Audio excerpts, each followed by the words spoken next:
Well guys, the lunacy is continuing. As some of you might know by now, I made a video yesterday showing Baroness Jones, the Green Party peer, claiming she will table an amendment to bring in a 6pm curfew for all men. Here, watch it again, because everyone needs to see this nonsense. And in the week that the woman, Sarah Everard, was abducted and we suppose killed because remains have been found in a woodland in Kent, I would argue that at the next opportunity for any bill that's appropriate, I might actually put in an amendment to create a curfew for men on the streets after 6 p.m, which I feel would make women a lot safer, and discrimination of all kinds would be lessened. Well, following on from that batshit crazy idea there, the Welsh First Minister or prize-winning prat Mark Drakeford has decided he will consider temporary 6pm curfews for men in order to make women feel safer. Yes, he actually said this, despite the fact it's discriminatory, though that shit goes without saying.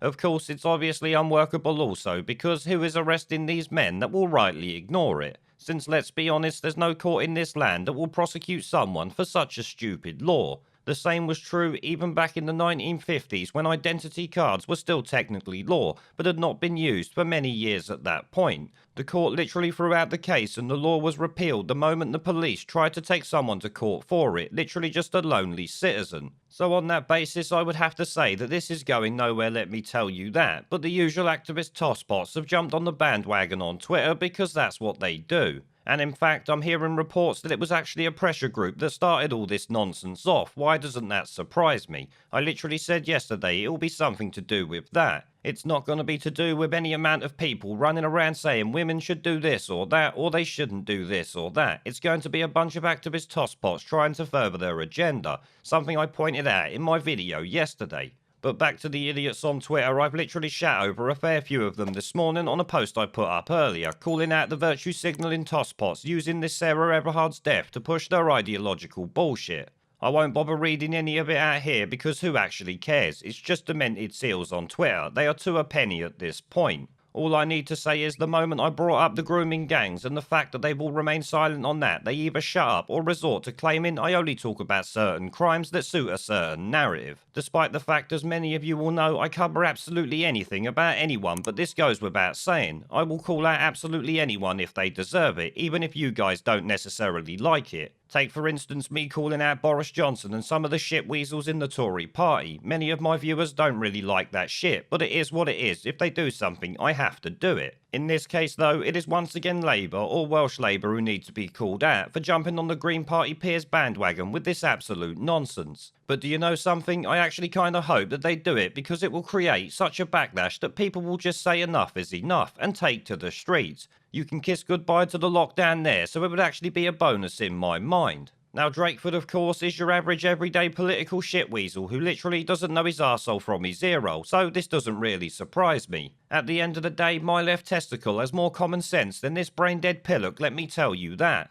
Some people have said sometimes that if there were an area particularly where there were concerns, women maybe being assaulted or feeling particularly scared, that there should be a curfew on men for a period of time. Is that something that you would consider? It wouldn't be on the top of the list of things that we would consider because it would be at the very best a temporary intervention. But you would, I'm sorry, to be clear, you say you wouldn't, it's not the top of your list.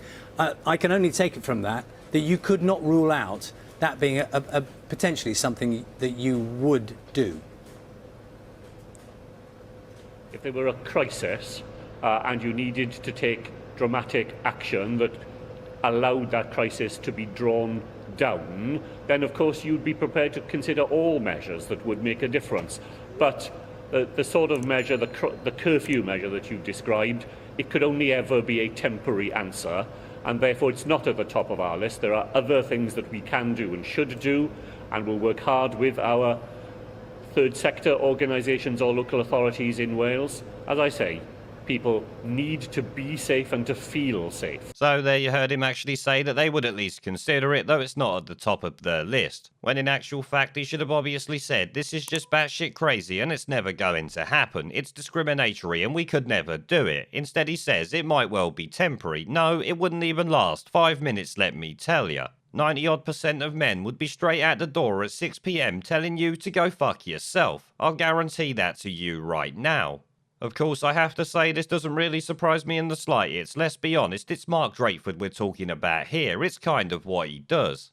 The devolved puppet governments are piss poor at the best of times. He has just proven it beyond all doubt. The SNP have obviously already shown us the levels of corruption that they can go to, and I expect there's much more that's not even come out yet. Shit, their chief whip had to stand down the other day, so that really tells you all you need to know.